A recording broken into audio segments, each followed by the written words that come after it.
All right. Welcome, everyone. Welcome to Tricks of the Trade. I'm with my buddy Hey, Hebert. My buddy what's Junior. up? What's up, man? So We're we, just, we might have several members of the cast and crew of my play watching. So if y'all are, learn your lines. oh, shit, you're watching? Why are you watching this and not learning your lines? You should be learning your lines. You are driving my friend insane because you don't. Literally. Go learn your lines. It's an actor's first thing as an actor prepares. Go learn your lines. On the night, we won't have the book. That's right. You won't. How do you won't. know where to walk? People tell you. Yeah. And this isn't some farce where you can write your lines down on all parts of the set. That's a nightmare. That takes more work than to actually memorize. So Michael and I had the same acting teacher at LSU, this older gentleman who passed away in 2010 named John Dennis. Did JD ever tell you about the time he was in Eugene Ionesco's The Lesson? And he couldn't remember his lines, so he stuck the script all over the set. Yeah. You could just look at it. Yeah. Because he couldn't remember how to. He said all the lines from the little girl in the player. I have a toothache, and all of his lines were also exceedingly similar. So that was his trick. But sadly, our set there is no place to hide a script. Yeah. Or you just Remember your lines. You just got to know your lines. You just got to know your lines. Well, we're here. We're going to be talking about video games because apparently Lake is the 40th anniversary of Zelda. So that's cool. That's very rad. We're just talking about Zelda 1.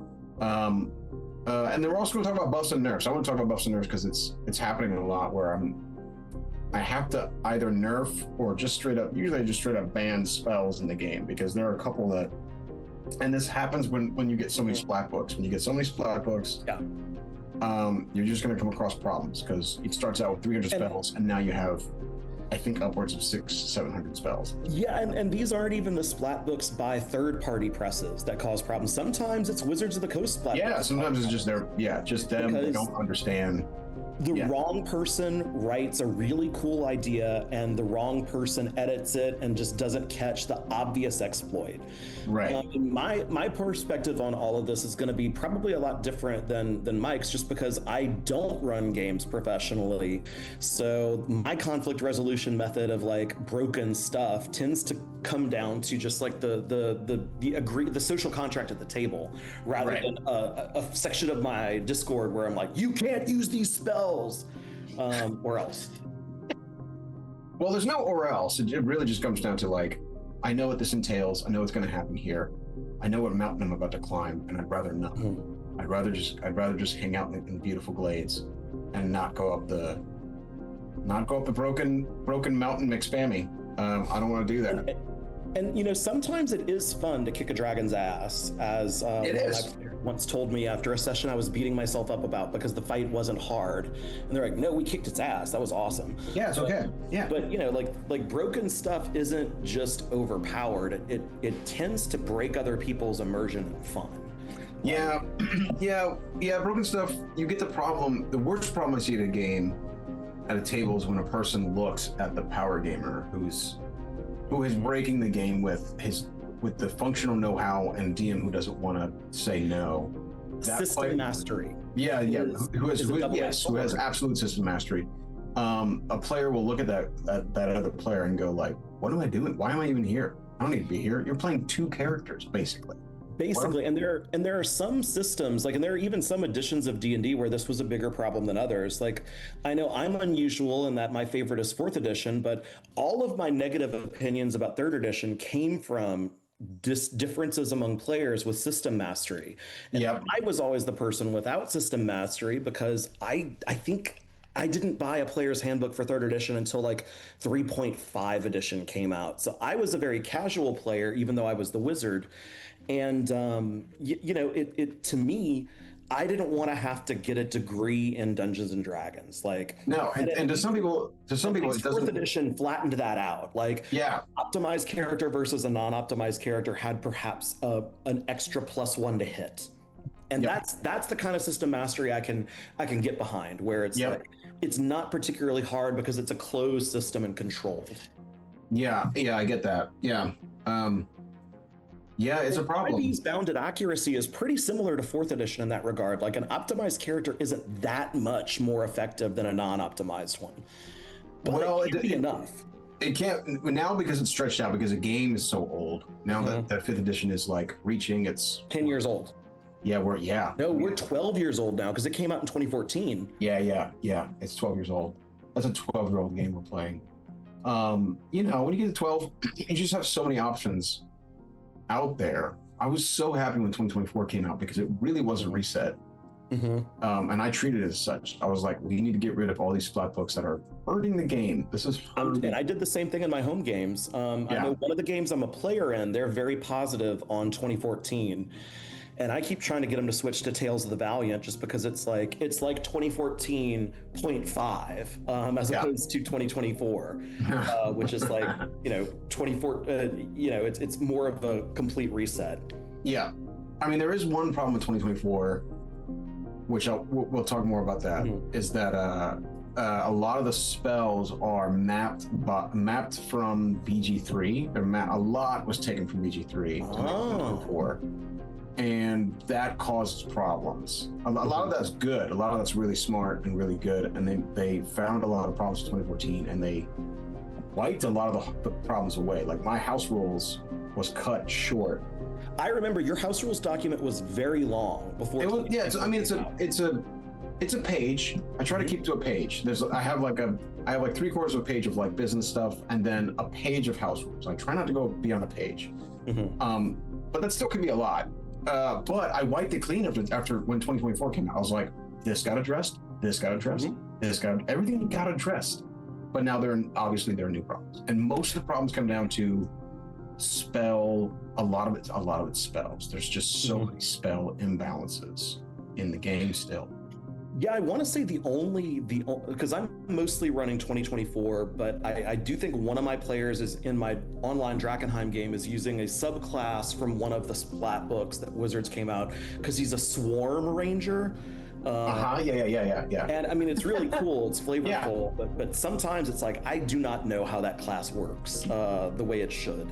Yeah, it's strong. It's just not. It's a cool class. Yeah, yeah. It doesn't cause a lot of problems. There's one in my Wednesday with Trey where someone plays Swarm Ranger, and he's a possumkin. So he's a possum who's been infected with fairies. So when he shoots people, he attacks them with little fairies. It's rad. It's cool. And more people. Yeah, my Swarm Ranger, he's got a swarm of insects, and I've told him every time he loses an insect, he forgets something because they're tied to memory. And I keep asking him to give me a list of memories he's gonna forget if he uses Swarm wrong, and he keeps forgetting to give that to me. It's like, okay, yeah. I'm trying to like play with your backstory here, just like you get this cool thing. So let's give you some role playing opportunities. But they're scared. These players are scared. They're scared that any backstory that they give their DM is going to be turned against them. Well, it should be turned against them, but that's why you want to do it. That's why you have a backstory. Yeah. They're like scared. Like, well, this is going to make me vulnerable. I'm like, yeah, that's the point. Yes. Like, it's not fun when your character is an orphan who has no permanent attachments. Yeah, and you're one flaw, a wandering sociopath, right? Your flaw is that you just kill too many things with your great sword. I'm just kill stuff. Like, I'm too good at murdering. I'm too good at killing. Like, what a hell of a character there. I always like characters. My favorite character character creation thing is our mutual friend Billy was playing in a game of mine, and I asked them to each come up with 5 NPCs, and he did technically, but he left the names blank and said, put this player's mentor here, put this player's love interest here, so he would be connected to their stuff. And I remember our wizard character's mentor was personally blackmailing him, was the decision. So that guy turned into our big villain for the campaign. It was fun. I think it's okay to ask a lot of leading questions. Yeah, when you're talking about background, so it's okay to ask a lot of leading questions, like who is hunting you right now? Yeah, like that's a big choice question from a DM, as opposed to like, where'd you grow up? Instead, like, who wants your blood? Yeah, tell me about the person you betrayed when you left the city where you grew up, Thieves Guild. Yes, stuff like that. I know in the Apocalypse World games, those are called love letters from the GM, where they make the GM gets to insert something into the fiction, and the player would usually have to make a roll, and based on the outcome of the roll, there will be different fallout for that.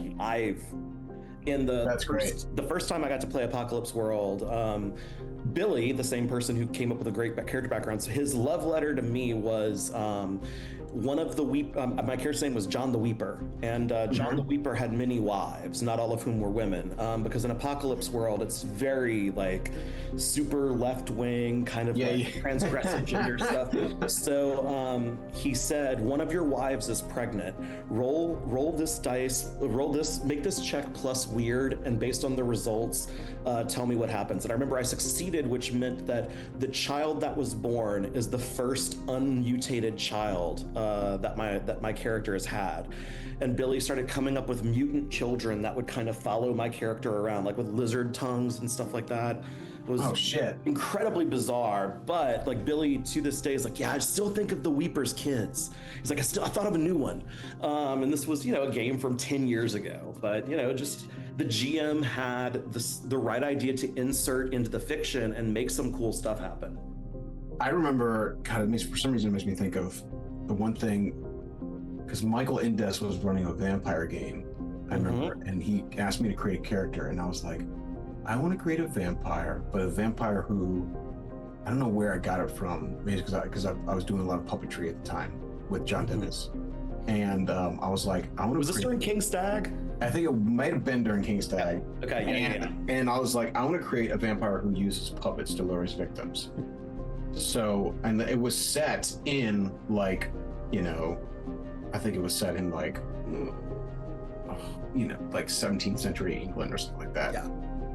The Punch and Judy shows, right? Yeah. So So I had like, like a debutante or something, like a woman in a large flowing dress would be like coming out of a ball, and she would see a shadow, and that shadow was like a puppet walking by itself, like always almost out of view.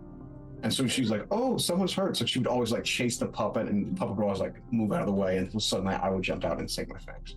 That's awesome. I do remember that. I don't know why. I also remember the Nightbane game you ran for us, where like everyone had normal names except for my character. So like, I remember Craig's character was named Chris, and someone else's character was named like Joseph, and my character was named Shadow. Yes. And I was just like, because I think I just read Neil Gaiman's American Gods or something, so I needed a name. And I was like, I don't know why I remember that detail being particularly ridiculous, but it was.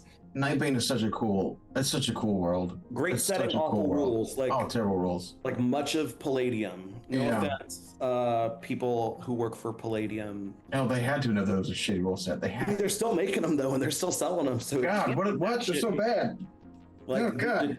The gaming universal role play system. I mean, I don't care for it, but there must be an audience, because that stuff is still there. They are making new editions of all of that. I mean, it was the Matrix before there was Matrix. Yeah, that's true. It was awesome. I love the setting. God, I love that setting. Anyway, we got way off topic. Way off topic. So back to nerfs and buffs. Nerfs and buffs. Well, I want to talk about Zelda for a second, because it is the 40th. What is it, Trey? 40th anniversary of The Legend of Zelda Part 1. That's wild. That's so fucking wild. I was 5 years old playing that game, having no clue what was going on, but it is probably why I love D&D to this day, because to me, like to my kid, I was like, there's a fantasy world, and I can have a sword and I can go on adventures. And I remember I saved up my rupees and I got the big shield for 250 rupees. Yeah, it costs a lot. I didn't know there were cheaper places to buy. Yeah, there's one hidey hole that cost 90, but yeah. Could not beat a single dungeon, but I had a big shield. Because I was 5 and I didn't know any better. And like, I mean, that shield helps. It does help, as long as a one of those bastards doesn't eat it. Oh yeah. Not the likes. Or were they the like? No, it is likes. You're right. Yeah, the It's likes. Yeah. Yeah, they look like little. They look like little stacks of pancakes coming to eat your shit. Yes, they did. It was the red circly things that would make you unable to use your sword. Yeah. Because those were also in Zelda 2. Yep. Another game I was not good at. Zelda 2's hard. It was a hard game. If Zelda 1's hard, Zelda 2 is really hard. But Zelda 2 is actually the main influence of Hollow Knight 1, according to the Team Cherry. That's awesome. We know we're a Metroidvania, but we're mostly a Zelda 2 clone with some Metroid elements. That's so cool. Yeah. That's so cool. I played a bootleg remake of Zelda 2. Someone went in and fixed everything. Like there's a lot of stuff that's like unfinished in Zelda 2, and someone went in and they were like, "We're finishing this game." That's so they finished the game, and they made it easier, good, but more and a lot more fun. There's more content. It's easier. There's like collectibles now that you can find. I remember the Mount Doom was just so unfun to get that damn hammer in Zelda 2. Oh man, Zelda 2's rough. Zelda 2's rough. It was just not fun. And maybe it was because I was young. And playing the remade version is only fun because of the internet. Because I don't have to solve every goddamn puzzle. Every hidden wall. There's so many hidden walls. Mm-hmm. Oh. So what is your official favorite Legend of Zelda for the 40th anniversary? Mine is Link to the Past. I don't think it's gotten better than Link to the Past, although I haven't played any of the Breath of the Wild, so I can't really talk. I agree with you that my favorite 2D is either Link to the Past or Link Between Worlds, which is the official sort of pseudo sequel to Link to the Past that Nintendo, I think their dev team won, created for the 3DS. So it's just like Link to the Past, except there's three-dimensional depth and height. So like using certain rods will cause things to drop from the ceilings. There are dungeons where there are mesh ceilings between you and where the stuff summons. But it very much feels like Link to the Past, but non-linear. I quite liked it, but my personal favorite is Breath of the Wild, in large part because Breath of the Wild, when I finally played it, I was like, this is what Zelda 1 felt like to me as a 5-year-old. Like, I literally get out the tutorial cave, I see this jump, and it's wide open. Yeah. Like, this is the promise that was made with Zelda 1 that's finally being delivered. Yes. At this point. So I don't know. When I get a Switch 2, I might have to send you my old Switch, just so you can play it. Yeah, that'd be awesome. That'd be great. I've never played it. Yeah, that's great. It's like Zelda 1 meets Fallout, weirdly, in certain ways. And I still haven't played Tears of the Kingdom, which I hear is in contention for best Zelda game of all time. A lot of people think it's better than Breath of the Wild. Trey says Ocarina of Time is his favorite. That's fair. Ocarina of Time's really good. That's a great game. I didn't have a 64, so I played the 3DS remake. And the biggest truth of my gaming life now is I prefer handhelds to consoles, just because I like to play in places where I'm comfortable. Yeah, I think like Ocarina of Time. I remember riding that horse just for fun, just hanging out riding the horse. So much fun. Drinking Lon milk, and then going to what do you call it? The canyon with the Gorons. With Ganondorf's people. Yes. What are they called? Gerudo Valley. Just go to Gerudo Valley and listen to the music. The music was so good. Yeah. Yeah, man. I mean, it's the best. My Zelda 1 experience was I had a friend. It was my brother's friend. It wasn't even my friend. My brother's friend. I would sneak over there, and they had a Zelda 1 copy, and it was because all the other cartridges for Nintendo are gray and boring. But Zelda was gold. It's Triforce Gold. Yeah. But theirs had a busted Triforce Gold copy. You could not save your game. So I got good at sneaking over there, putting it in, and beating the game as fast as I possibly could. Because I couldn't. That's amazing. I couldn't save the game. I just had to. You had to get good. Yeah, you had to get good. That's a forced speed run. I was so young, I didn't understand you could get secrets. Like there were boomerangs and items and things like that that you couldn't find in the overworld just because I was too young to notice. And so I slept over at a friend's house in, I think, second grade. And his cousin was also sleeping there. And it was also the same age as us. Like, oh, I'll show you how to play Zelda. And then I just watched him beat Zelda. And I was like, oh, that's pretty cool. That's a wild game. I watched Trey beat it, and Trey, you know, no one's really good playing Zelda for the first time. Trey's playing, he's dying all over the place, which you do, but he's using the save state, and then he gets to Ganon, and he has like 2 hearts left. But Trey figured out a way to like save state, and then I looked up how someone else was playing it, and he found the spot to just attack a whole bunch of times, and Ganon appears, he can appear there multiple times, and he did eventually kill him. That was pretty badass. I mean, I really think The Legend of Zelda is why I like D&D. Like, I think so too. I would make little cardboard shields and stuff for my little wooden sword, and I would pretend to be Link. And then I got a copy of Hero Quest, and I was like, and because D&D was sinful and satanic, so we got Hero Quest, which was the Games Workshop version of D&D. That was a board game. Awesome. And I used Hero Quest rules to invent D&D from first principles. And then when my parents saw me using my Legos and Hero Quest dice to invent D&D, they finally were like, well, they wrote a letter to TSR back then, asking about the satanic content, and TSR sent them 100 pages of concerned parent material that was like stuff from psychiatrists about how gifted kids play D&D, about just all sorts of psychiatric research and like influences. And because of that, me and the kids at my Catholic school got to play D&D because they comprehensively wrote to this little Cajun lady in Sharonton, Louisiana, because that's wild. Yeah, man, it was like, so I don't know who it was that sent it to my mom. It was probably like Wolfgang Bauer or someone like that, one of the younger people at TSR in the early 90s. But yeah, I mean, they took the time because they had to, because they're like, we're getting hit at every corner here. We got to. I mean, it's just that level of customer service you don't get anymore. No. Unless it's smaller companies, like, because actually last week when we talked about me possibly trying to run Lovecraft-esque for y'all, I realized I never got the game board and the VTT stuff for Lovecraft-esque 2nd edition. So it's been 2 years since the Kickstarter ended. I emailed them, and within 6 hours, like, yeah, here you go. Like, yeah, we got you, bro. Is this your email for Drive-Thru RPG? Like, yeah, we'll send it. The last time I had good customer service was I was playing Wrath of the Righteous, Pathfinder Wrath of the Righteous, and I got to a point because I bought it right when it came out. And it was Owlcat Studios, and they know what they're doing. I was playing. You get to a point in hell. You go to hell in Wrath of the Righteous, or one of the hells, one of the dimensions.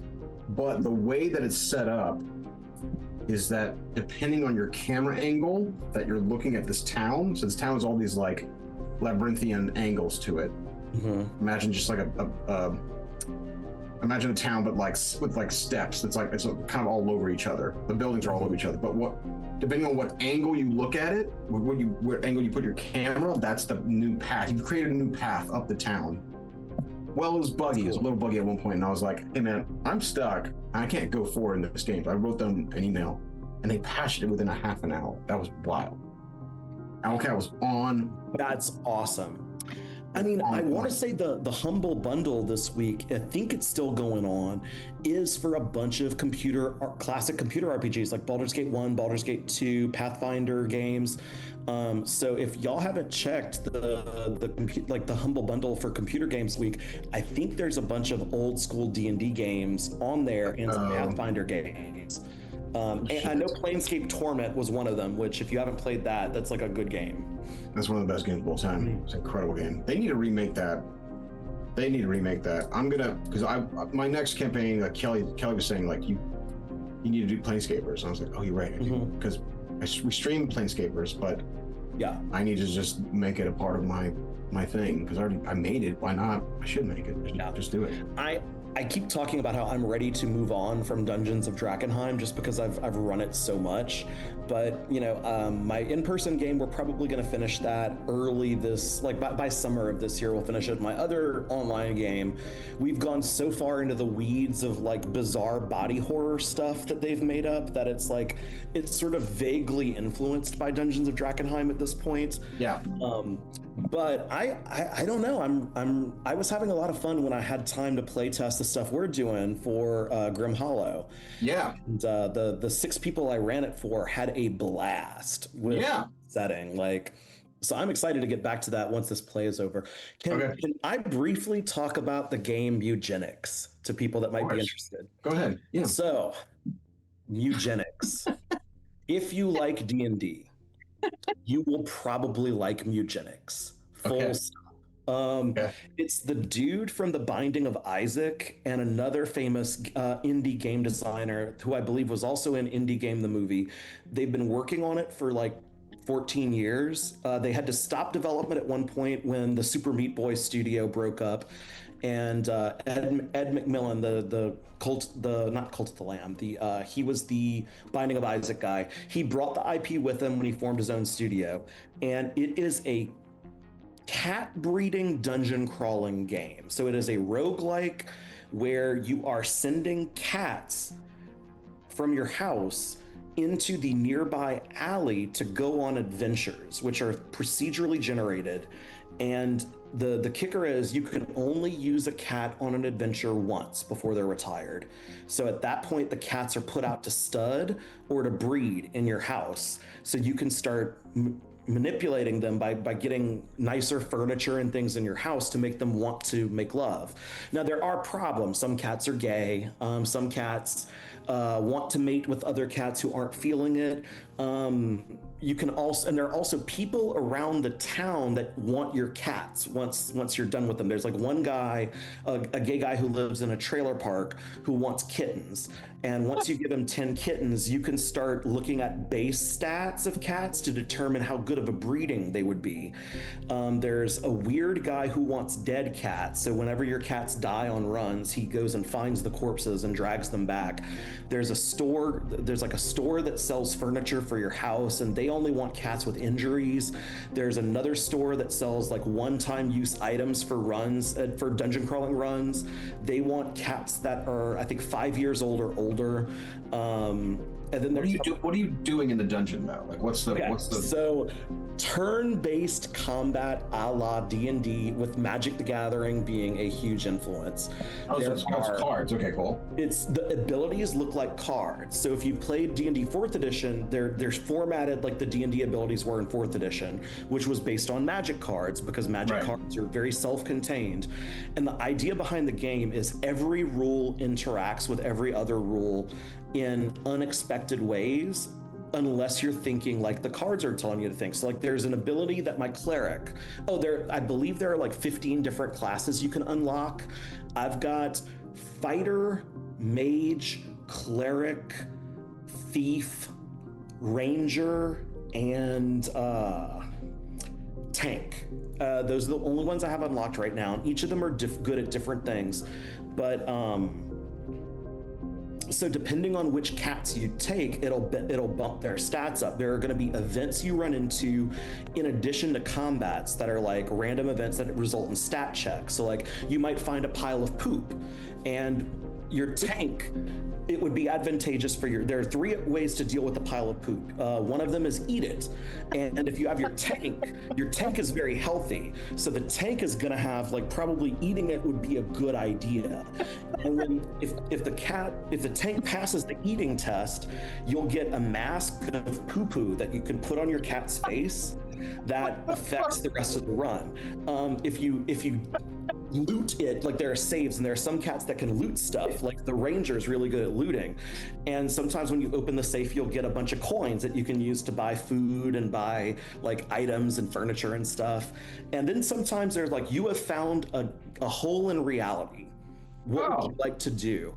And it's like, look deeper within it. If you look deeper within it and you aren't good at being smart, You might get a brain parasite that will eat your intelligence away to nothing. So it's totally random. There's like the poop jokes that are from Binding of Isaac, but like the actual combats are fun. So like here's an example of like the rule interplay. So my cleric is a healer. When the cleric attacks people, if you attack your allies, it just licks them and grooms them and gives them hit points back. So one of my earliest clerics I gave to a cat that I saw there was a note had toxoplasmosis, and I was like, okay. But toxoplasmosis is a disease that if you have it, you spawn rats each combat that will obey you because that's what toxoplasmosis does. When you have it, it makes rats brave and want to hang out with cats. I didn't realize the disease was contagious. So the first time my cat licked another cat, that cat got toxoplasmosis too. So by the end of the run, all of my cats on this run, all 4 of them, have toxoplasmosis or spawning rats constantly, which would be a good thing, but toxoplasmosis also makes them physically weaker. So my fighting cats were not quite as good as they should have been because they all had toxoplasmosis. Right. And my cleric, though, had an ability called Holy Weapon. And you can use Holy Weapon in addition to all your other attacks. So as long as you have mana, you can do as many attacks as you want till you run out of mana. But most turns you get to attack once and move once. If you have Holy Weapon, it's a scaling ability. For every hit point you heal, you can deal double damage by using Holy Weapon, which literally makes your cat charge across the screen as far as it can go in a straight line and attack something. Like it screams, "Death to the infidel!" Well, I had a cat and it had an ability that said heal everything on map. So in a map with like 20 different monsters, there was a sandstorm going on. So every turn the sandstorm would deal 1 damage to everything on screen. So I would heal everything. And for every hit point I healed, I would then do a double damage charge across the map with my cleric, just nuking stuff. That's the kind of rule interaction you get. So if you're interesting. If you're liking D&D and you like roguelikes and you're okay with poop jokes, and you're okay with visuals of cats having sex that you can turn off, they get it on, they home, I believe is the term they use. But if you can deal with that, it's like this is dead relevant to everyone on your Discord because like it's a way to play D&D. And the game, the creator just finally 100%ed it in the build up to going gold, 200 hours of gameplay minimum to get 100%. Yeah. Whoa. And 100+ hours in there, still introducing new mechanics. Nice. So anyone, that's kind of my random like rant. Like if you think Mugenics would be something you like because you like D&D, it's the best $30 I've spent on gaming since I bought Hollow Knight Silksong. Who are you fighting though? Because is it like you're fighting dog people or dragons? Like who are you fighting? In the alley, it's lots of rats and other cats. When you get to the end of the alley, you fight a rat that throws bombs or a hippo missing a nipple, depending. And the first time you finish the alley, you get to advance to the sewers, where there are miscarried fetuses. Because it's Binding of Isaac, dude. Weird leeches, water levels that you're constantly dealing with, and the music in this game is unbelievable, like unbelievable. It's smooth jazz. When you start off a run, it's just the background like beat. And as you advance forward, it keeps adding more and more elements until you get to the level boss, at which point they add vocals. And the vocals are like jazz standards about cats. So the first track you get to hear is called Eatin' Rats. And it's them legs are eating. Like it's incredibly catchy. The sewer level, when you get the lyrics, it's all about flushing stuff down the toilet. You can also unlock alternate levels each act. So I've been able to unlock an alternative to the sewers that is called it's not the graveyard. The graveyard is the alternate 3rd level, and the song for that one's called "Them Bones, Them Kitty Bones, Them Bones." But the alternate 2nd level is like it's some sort of place where there's just broken glass everywhere. And if you walk through broken glass, you get damaged. And Right. all the cats have thorns, or all the creatures you're fighting have thorns. So when you attack them, they deal damage to you. Ah, But no, it's really really fun for D&D fans. I think there's a lot here to like. The humor is really scatological, so like if you don't like the shocking sort of humor, it might not be for you. You can turn off the cat sex part of it. Now they still have sex, you just don't see it yeah. in cartoon form. But it's right now, I think it's only available on Steam, but you don't need a good computer to run it. As long as I'm playing it on Steam Deck, so I can basically have something to do during office hours. I might check it out. You will love it. I think a lot of people on the Discord will love it as well. And yeah, if nothing else, go on Spotify and listen to some of the music. I haven't played the third part of Act One, which is the Crystalline Caves, but I've heard the song, and it's from the point of view of the boss, which is a spider. And the first set of lyrics is, "I have 8 hairy legs. I'm gonna wrap them around you," and it's just the spider talking about how she's gonna get you trapped in her web and eat you. And she says, it will be quick, but it will not be painless." Yes, indeed. So, Oh, I tried to send Trey's running our tech here. I tried to send Trey's terrified of spiders, and there's a new horror movie coming out that is basically like a spider apocalypse. With zombies, it's kind of unclear as to what the enemy is, but it is horrifically arachno centric. When our friend John Wright passed away after COVID, he passed away during COVID. He was our first GM. That's how Mike and I got to play D&D together, as our friend John did that. I ran a game for some of our old players that were still in Baton Rouge of Apocalypse World, and they asked when it came time to pick the apocalypse. I said, spiders ate the sun.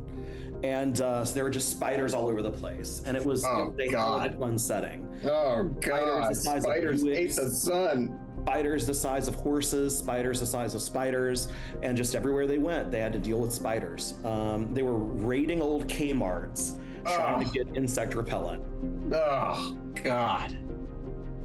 Oh, I don't like spiders. I don't like spiders either, but I hate them. We try not to be, so we live in a rural community in North Louisiana, because that's where my university is, where I'm a professor at.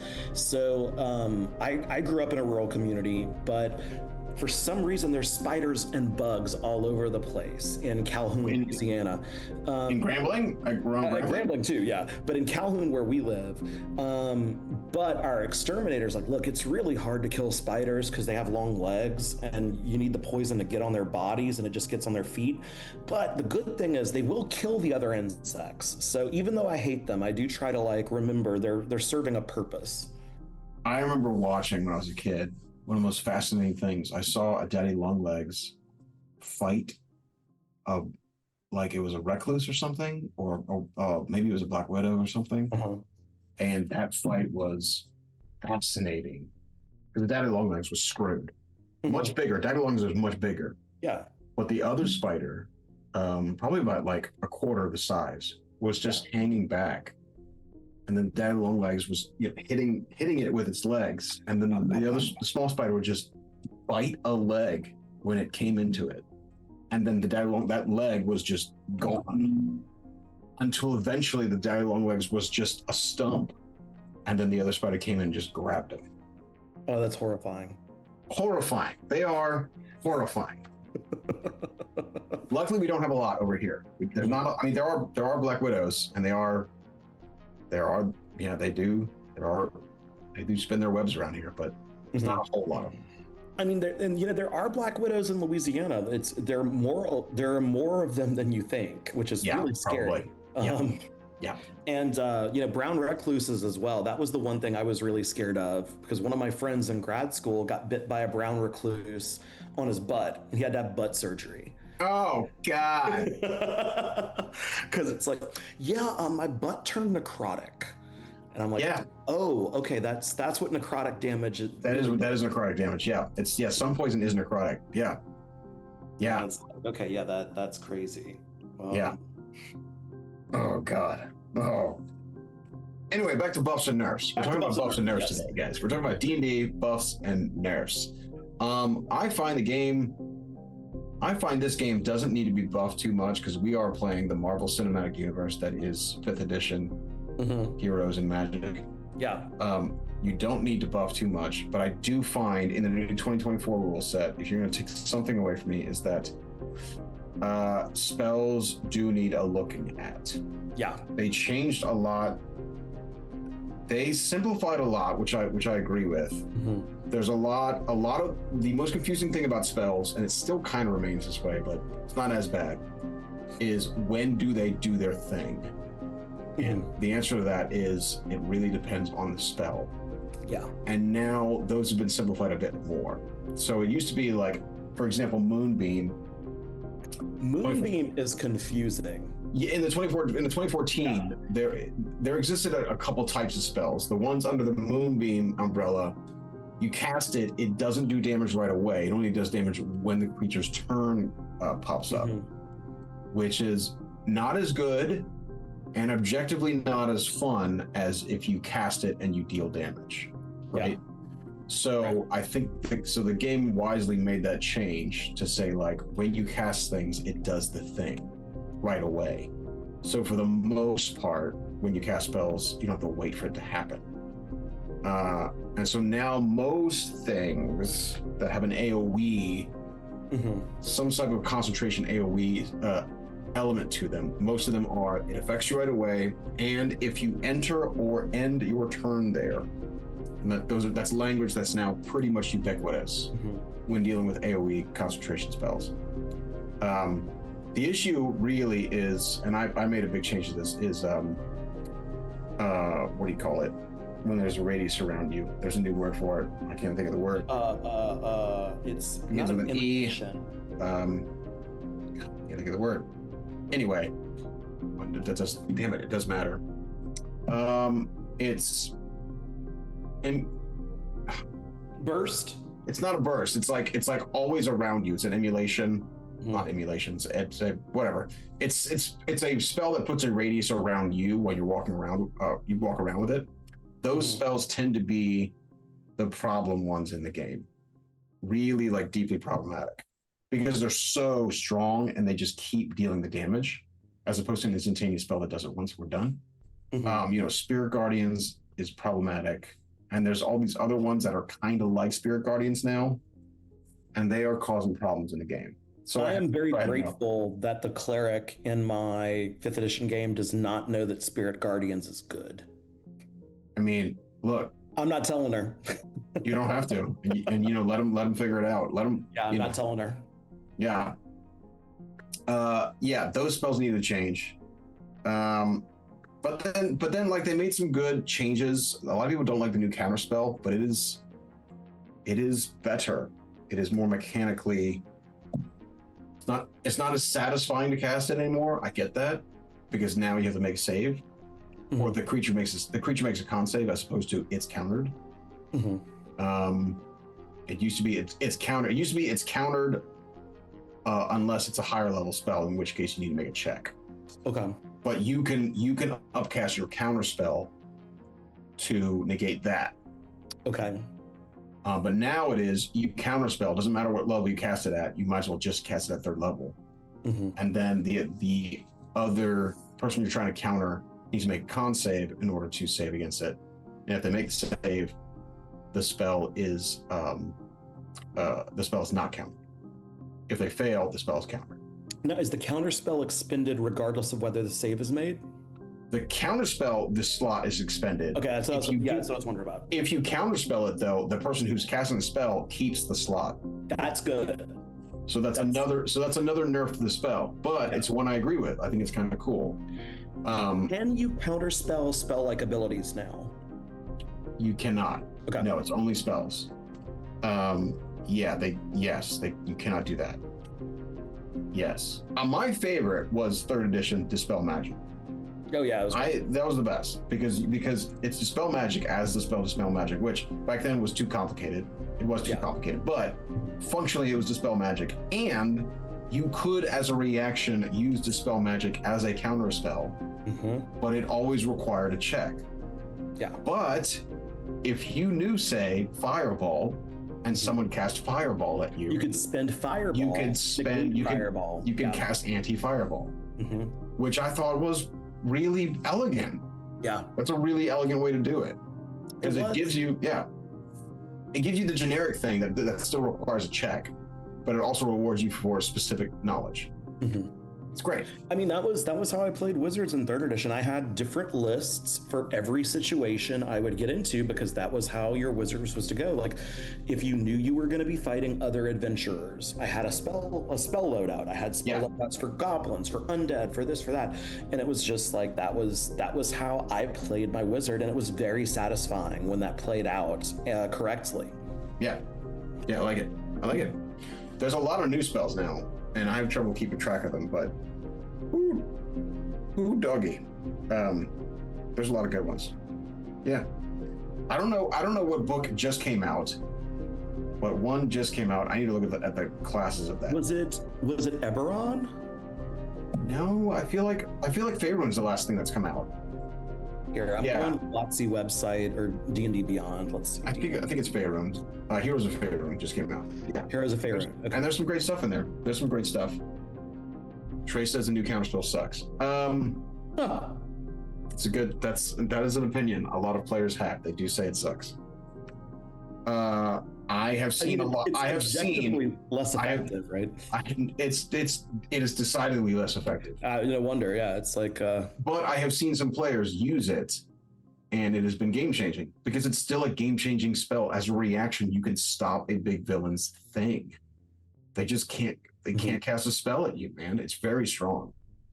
I mean, I gotta say, I was watching the one time I got to play on one of your streams. I don't know who was playing the Bard, but they used a 1st level spell to make a Gorgon shut her eyes. The spell Suggestion. Yeah. And I was like, that is inspired play. Like, Suggestion is not a great spell unless you're in a certain situation where all of a sudden it's clutch. Yeah, I can go real clutch, real fast.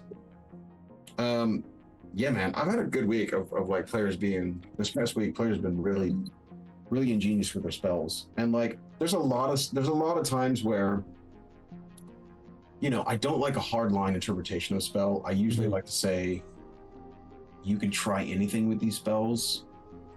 And I also when I'm running spells, I usually have interaction with each other. I think all spells, in some sense, should be wild. There should be some sort of wild, untamed thing about changing reality right away. Yeah. So, like, if you cast, I don't know, a lightning bolt through a firewall, something cool should happen. What does that mean, right? Like, it's not just a lightning bolt goes through a firewall. Maybe that happens. Maybe it's just a lightning bolt that goes through a firewall. What could that mean? Does it mean like you create like a rail gun of lightning with spinning fire around it? That is what happens in eugenics when you use spells that interact with other elements. If you use a lightning bolt in water, every creature in water gets shocked. Yeah, I like stuff like that. I love lightning in water. I do it all the time. I love it. Yes. I mean, that's the stuff that I really love that needs to stick from D&D. I think more than anything, there's got to be a way to do it. Is all the like the environmental shit from anything that Larian has come up with in terms of environment stuff from DOS 2 and PG3. They need to put that in the game. I mean, the Larian people, they're really good at combat design. Like they're probably better than the people at Wizards at combat design. I think they are. After playing DOS 2, I was like, this combat is more fun than D&D. It's unbelievable how good they are. It's crazy good. And I do think one of the big things I wish was that there was more integration between the Magic the Gathering teams and the D&D teams, because the Magic people know how to anticipate unexpected interactions between abilities. Yeah. And I think that would, if some of that expertise was brought to D&D, I think that would be really cool.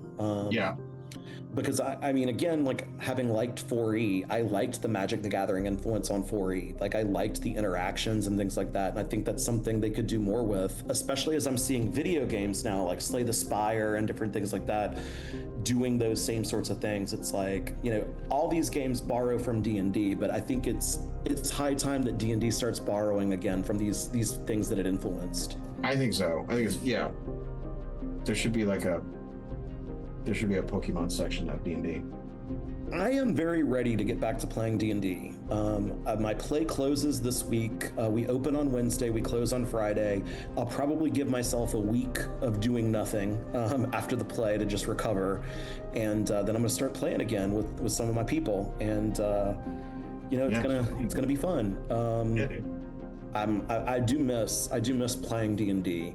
I still want to get my wife to play. I'm still trying to find to lure her friends. Like, hey, what if I ran D&D for you guys? I mean, look, it may not be D&D. Might not be the drug. Maybe it's something else. Maybe it's like it could be like an Apocalypse World, or she's gotten into the idea of Lovecraft-esque, the idea of a one-night game where you write a scary story. Pretty cool. I mean, Cthulhu is the second most popular. I mean, I could also do an Unknown Armies one shot. I have all the one shot stuff from first edition. Yeah, that stuff's great. The one where I played the werewolf and I killed everybody, Neil. You were the little boy. The little boy, and I murdered Our friend Billy was the GM, and you killed me. Oh, that's right. Oh, Billy was a GM. That's right. Because I, of course, did the right thing, which was protect the little boy. And you had the orders anytime you were alone with another player, kill them. You kill them because you were the werewolf. It was pretty fun. I remember my girlfriend at the time, Kara, was like so happy to watch. And I was just like, you could play too. But she was just so excited because she knew what you were and I didn't. And when I died from your character, it was so awesome. I remember because Billy didn't just say like, when you get people alone, you kill them. He was like, you need to actively try to get people alone with you, which as like role playing as a little boy, trying to get people alone with them is hard. Like, it's not always the easiest thing because people are like scared. Yeah, they're like, well, I don't want to go off with you, little boy. Like, we're supposed to hang around the other adults. This is a bad thing happening right now. We can't just go off. I can't just take you to the bathroom right now. Like, we gotta, you know. But I still kept doing it, and I still kept killing people. It was great. It was a lot of fun. Though I want to say someone survived at the end of the session. So your character ended up getting killed. I think so. I think I got shot with a silver bullet or something like that. I don't remember who survived. It wasn't me because I was the first to die. Because of course I was like, well, of course I'm going to protect the little boy. Like, obviously that's the right thing to do. And for people wondering the name of the one shot, it's in an Unknown Armies first edition book called One Shots. You can get it from Atlas Games, and the name of the one shot was The Trailer Park at the End of the Universe.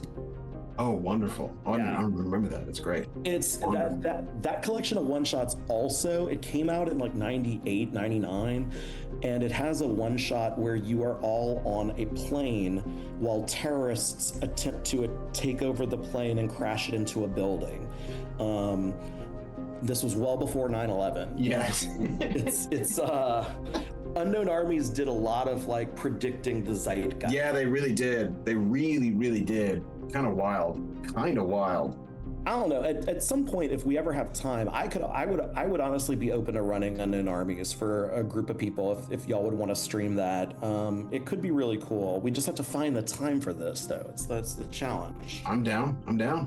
Let's do it. It's reached the point where I've probably run more Unknown Armies than the person that introduced me to Unknown Armies. I mean, that's your bread and butter. It's my game. And third edition's really cool. So each edition, when they do a reset, they change the meta of the world. And the meta in third edition is that things got more hopeful. Oh. So it's like weird stuff has happened, but with all the changes in reality, magic has made the world a better place. Now, this came out in 2015. I suspect if there were a fourth edition with everything that's happened since 2015, it probably wouldn't. The next edition, the meta would be a little bit different. But the other big thing that they predicted that I love is like there are these Jungian archetypes, and that's a way to channel magic. And at the end of second edition, there's a character who declared war on the concept of the messenger, and he ascends to become the messenger in the third edition. But he's become the Heisenberg messenger, where what matters is being first, not being right. And that's why data has gotten so weird and the internet has gotten so weird, because all of a sudden there's less of an influence on truth and more of an impetus toward getting it quickly. And like Unknown Armies has lots of stuff like that. That's wild. It's just a cool system. But yeah, no, I need to find time for us to run that, and I think people on the Discord would probably enjoy that. I remember playing my Kleptomancer. That was so much fun. Yeah, yeah. The new schools of magic for third edition. There's like fashion design magic, where the clothes make the man. There's agromancy, where you own a farm and you have to raise and kill animals on the farm to get power. It's very strange. There's What? gun magic now, where you either get power, you get power by openly carrying a gun but not firing it. Interesting. So it's lots of weird stuff. So for people that don't know, Unknown Armies is a horror game that's super into like postmodern magic, where you either get magic by conforming to an archetypal idea. So you basically become more like the archetype than anyone else, or you get power by being so freaking obsessed with a concept, your obsession can make you change reality.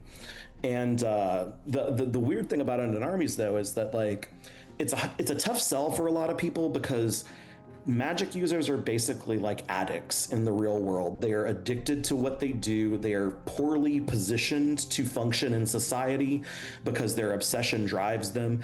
And they're kind of losers. And no one wants to play a loser in a role playing game, so it can be a tough sell. It's weird, but I still really enjoyed it. I like how wild it is. It's weird. I love it. Yeah. And you can come up with weird character concepts. Like we finally finished a campaign, and one of my friends, Amelia, her character was Mama. We were all members of a backwoods Louisiana church, and Mama was the oldest member of the church, and she knew everybody's gossip. And another guy was the preacher, and I remember the one quote he said is, my character was a cop. And I remember asking the preacher, like, what is so and so? Does the Lord have anything to say about using meth? And at one point the preacher said, Jesus really has very little to do with my church's theology. And I was just like, that's Unknown Armies in like a nutshell right there. Just a weird, obsessed dude. Yeah, it's a little bit. Unknown Armies is like a little bit of American Gods meets magic. American Gods meets kind of like the World of Darkness. Well, yeah, World of Dark. Yeah. Instead of monsters, humans have done everything. Like humans are the real monsters in that world. Yeah. There are other creatures that you can interact with, like demons and stuff, but no one knows what demons are, and all they do is lie. So, that's kind of their MO. And they talk about the cruel ones. There are these cruel ones that punish them, and no one's ever seen them. But the demons are all afraid of the cruel ones. Oh, I didn't know that. I need to up myself on my Unknown Armies lore. I'll send you some of the PDFs of third edition so you can look at it, because they did change the game design a good bit, and I like it. Not everyone likes it, but I thought it was pretty cool. There's some. Because I did the Kickstarter, there's 3 books in print, then there's 2 other books, and the 2 other books are just like setting ideas and stuff like that. And I play tested some of the setting ideas, but there's like, if you want to run campaigns with pre-gens, they have 6 different campaigns set up that you can place. There's one that's like, you work for a magical Kmart that occasionally has items appear from alternate realities. There's one where you're all on the heroin highway, you're all former addicts dealing with that. But my personal favorite, the one I play tested, was Derby Girls Take DC, where you are a Washington DC roller derby team that believes that multiple high-ranking politicians in the United States have been replaced by reptoids, these creatures that are reptilian and live beneath the ground. and they are all in on Reptoids. And so they're a roller derby team that are looking for Reptoids because they saw a Reptoid or they think they saw a Reptoid as their trigger event. And I ran it for a bunch of baristas at the LSU coffee shop I wrote my dissertation at. And they ended up following some people into the sewers and murdering homeless people because they were like, oh, yeah, they're Reptoids. I was like, they're just homeless. God. Oh my God. Like, did y'all ever think that maybe someone showing up in your apartment and talking about Reptoids and being like, I gotta show you the way? Like, didn't you think that was weird? Yeah. Yeah. Cool. That's the time. We're gonna stop it here. What day or can you not make it in March? Okay, so I'm good. I'm probably good next week. I don't think I'm going to be dead tired from the play because it'll have closed on Friday. The only time I can't do, so I'm good for the 1st, I'm good for the 8th. It's the March 15th is the next professional wrestling pay-per-view. And my area of research is professional wrestling for my scholarship. So, I got to watch it. It's my thing. And I don't watch the WWE shows. I watch the AEW shows just because there's too many episodes of WWE to keep track of. And AEW has really one show you need to watch a week, and that barely fits my schedule. So wait, there's multiple WWE shows?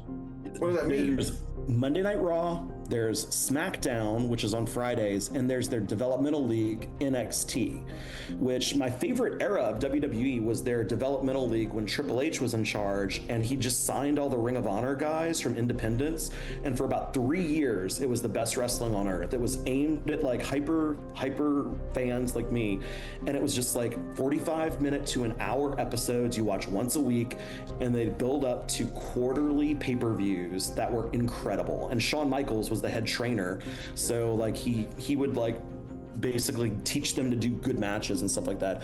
But yeah, like, so I watched the number 2 promotion that has a Wednesday night show and a Saturday night show, and the Saturday night show is missable. It's usually good wrestling, but it's not like essential. Just the Wednesday night show is the essential one.